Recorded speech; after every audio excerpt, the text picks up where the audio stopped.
সারা দুনিয়া কারো কাছে কোনো কিছু চাই না। আসসালামু আলাইকুম, কেমন আছেন সবাই? আশা করি আল্লাহর রহমতে সবাই ভালো আছেন।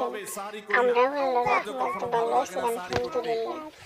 এই যে বাচ্চাটা দেখতেছেন, এটা আমার 2.5 বছরের, এখন বর্তমানে ওর 2.5 বছর বয়স, কিন্তু তখন ওর বয়স ছিল মাত্র 1 বছরও হয়নি।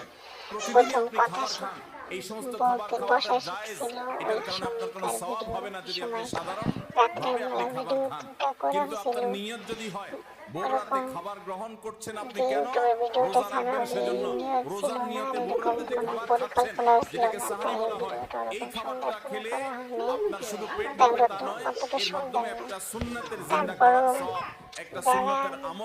যাদের ছোটবেলার কথা মনে পড়বে তারা শুনতে না হলেও ভিডিওটা আর যারা আমার এই ভিডিওটা দেখতেছেন প্লিজ সাবস্ক্রাইব করে দিবেন, লাইক কমেন্ট শেয়ার করতে ভুলবেন না। আসলে এই ভিডিওটা দেখে আসলে ছোটবেলার কথা মনে পড়ে যে আমরাও তো একদিন এরকম ছিলাম।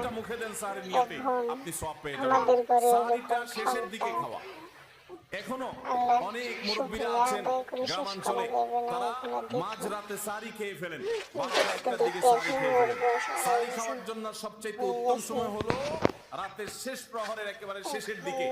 নবী করিম যে সাল্লাল্লাহু আলাইহি ওয়াসাল্লাম তিনি রমজানের রোজার জন্য সারি খেতেন, সাধারণ রোজার জন্য সারি খেতেন এত দেরি করে যে তার সারি খাওয়া শেষ হলে ফজরের ওয়াক্ত এবং ফজরের আজানের ওয়াক্ত শুরু হওয়ার আগে মাঝখানে 50টা আয়াত তেলাওয়াত করার মতো গ্যাপ তিনি রাখতেন।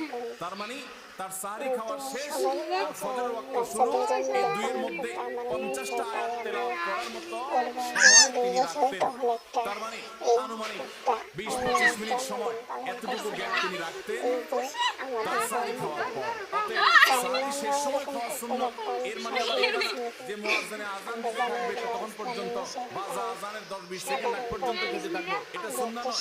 সুন্নাহ হলো যে আযানের 20-25 মিনিট আগে কমপক্ষে 50টা আয়াত তেলাওয়াত করতে যে সময় লাগে, 20-25 মিনিট লাগে না, সাধারণত 10-15 মিনিটে 50টা আয়াত তেলাওয়াত করা যায়। তো এই পরিমাণ সময় অন্তত গ্যাপ দিয়ে তারপরে সাহরি খাওয়া, তাহলে শেষের দিকে সাহরি খাওয়া এটা হলো রমাদানের আমল।